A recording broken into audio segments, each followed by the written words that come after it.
ہمیں جہاں پہ مذہب کی بات نظر آ جاتی ہے ہم تو فوراً سے پکڑ لیتے ہیں کہ اس کو نہ جانے دینا. اپنے کردار کشی نہیں کرتے. ہمارے وہ جون ایریا نے کہا تھا بولتے کیوں نہیں میرے حق میں ابلے پڑ گئے کیا زبان پہ.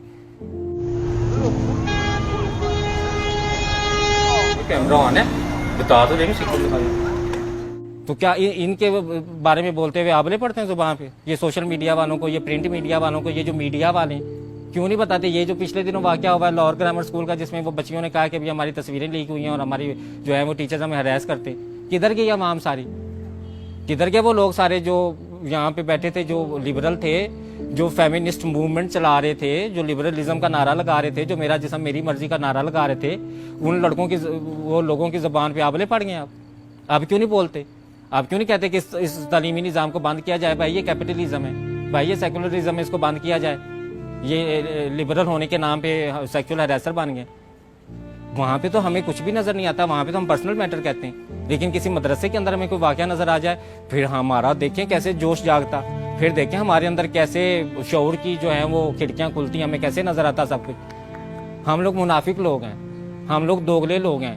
ہم لوگ جہاں پہ دیکھتے ہیں نا کہ کسی کے پاس اختیار کم ہے, کسی کے پاس دولت اور طاقت کم ہے, ہم چڑھائی کر دیتے ہیں اس پہ.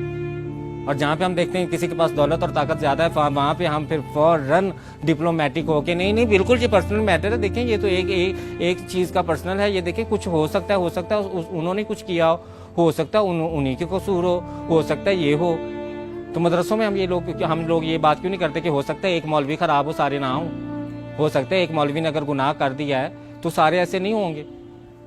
استاد جو روحانی باپ روح کی تذلیل کر رہا ہو, جو تصویریں سینڈ کر رہا ہو, استاد آپ روح نہیں کانپتی یہ بات سن کے کہ استاد اپنے طالب علم کی ننگی تصویریں لگا رہا ہے؟ ہمارے رب نے, ہمارے اللہ تعالیٰ نے جو ہمارے نبی پاک صلی اللہ علیہ وسلم پہ پہلی وحی بھیجی وہ کون سی تھی؟ پڑھ اپنے رب کے نام سے جس نے تجھے پیدا کیا. تو پڑھائی کی تو اتنی تعلیم کی اہمیت تھی, تو وہ تعلیم کی اہمیت ہمارے معاشرے میں تو ایک کاروبار بزنس بن گئی. مطلب کہ وہ جو ایک ٹیچر کی قدر تھی, وہ جو ایک روحانی باپ کی قدر تھی, وہ ہمارے پاس نہیں ہے. ہمیں پتہ ہی نہیں ٹیچر کیا ہے. ٹیچر ہو تو ہمیں پتا ہو. ہمارے پاس تو بزنس ہے کہ پرائیویٹ سکولز میں آج کل جو ہے نا ڈے بڑے منائے جاتے ہیں. آج ہم جو ہے وہ ٹورزم ڈے ہے, آج فلانا ڈے ہے, آج فلانا ڈے. کیا کہ اگر تو روز پڑھائیں گے تو ماں باپ سے پیسہ کیسے کھینچیں گے؟ وہ چیز جو ہونی چاہیے بزنس وہ کہاں سے آئے گا؟ پھر انہوں نے یہ بہانے رکھے ہوئے, پھر ایسے دن منا کے نا تو وہ ماں باپ سے جتنا وصول کر سکتے ہیں وہ کرتے ہیں. مطلب کہ مجھے تو لگتا ہے کہ کل کلام کوئی ایسا وقت بھی آ جائے گا کہ اسکول والے کہیں گے کہ آپ کے بچے کی جو ہے نا سائیکولوجیکل ہیلتھ اور مینٹل ہیلتھ کے لیے آپ جداد کا آدھا حصہ بھی ہمارے اسکول میں رکھوا دیں, تاکہ بچہ جو ہے نا وہ مینٹلی ریلیکس رہے, اسے پتا ہو کہ میرے پاس فیوچر سیکورٹی ہے. ظاہر بات ایسے تو نہیں نا کہیں گے کہ ہمیں آدھا حصہ جداد میں سے دے دو. اس کے لیے بھی ایک بہت بڑی فلم بنائیں گے. اس فلم کے اندر پھر انہوں مختلف فینسی لفظ استعمال کریں گے. بہت زیادہ ضرورت ہے سائیکو سوشل کاؤنسلنگ کی آپ کے بچے کو, اور اس کی فیوچر سیکورٹی بہت ضروری ہے. آپ تو جانتے ہیں نا, تو آپ ایسا کریں اپنی جداد کے کاغذات بھی ہمارے اسکول میں رکھوا دیں. ابھی ان کا بس نہیں چلتا, وہ شروع تو یہاں سے بھی وہ یہ بھی چھوڑے نا. یہ تعلیم کون سی ہے بھائی؟ یہ وہ والی تعلیم ہے جو ہمارے نبی پاک صلی اللہ علیہ وسلم نے کہا تھا کہ علم حاصل کرو چاہے چین بھی جانا پڑے. چین میں یہ والی دن بنانے سیکھنے جانا تھا کہ مڈ ڈے کون سا, اور پرپل ڈے کون سا, اور بلو ڈے کون سا, اور فلانا ڈے کون سا. یہ والا وہ علم نہیں تھا. وہ علم تھا جو ہمیں جہالت سے نکالے, جو ہم ابھی تک نہیں نکلے. پھر ہمارے نبی پاک صلی اللہ علیہ وسلم نے فرمایا کہ ماں کی گود سے لے کے مفہوم ہے کہ قبر تک علم حاصل کرو.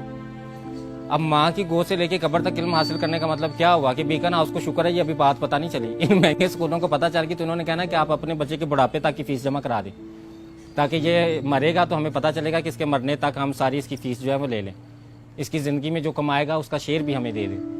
یہ تو ابھی انہیں پتہ نہیں ہے کہ ہمارے اسلام میں تو قبر تک علم حاصل کرنے کو کہا گیا ہے. وہ انہیں آج یہ پتہ چل جائے تو یہ دیکھنا کل ہی یہ کوئی پرپوزل نکالتے, ماں باپ پیرنٹ ٹیچر میٹنگ بلائیں گے اور اس میں کہیں گے کہ بھئی آپ کے بچے کو مرنے تک ہم تعلیم دینا چاہتے ہیں. یہ تو آپ 16 سالوں کے بعد تو پھر ہمارا بزنس بند ہو جائے گا, آپ کا بچہ نکل جائے گا, پھر ہم فیس کہاں سے ماٹیں گے. تو وہ یہ والا علم نہیں تھا. ہمیں سوچنا چاہیے ہمارے نبی پاک صلی اللہ علیہ وسلم نے کون سا علم ہمیں کہا تھا کہ جا کے حاصل کرو. وہ آپ کو واقعہ تو یاد ہی ہوگا کہ جب فتح مکہ کے موقع پہ جو قیدی غلام تھے ان کو کہا گیا کہ آپ 10 لوگوں کو پڑھائیں اور آپ کو رہا کر دیا جائے گا. آزادی کی قیمت تعلیم کے ساتھ جوڑ دی. مطلب کہ آپ کو یہ تو نہیں کہا گیا کہ آپ اتنا زیادہ مالے غنیمت جتنا بھی ہے وہ استادوں کو دے دیں. اس وقت یہ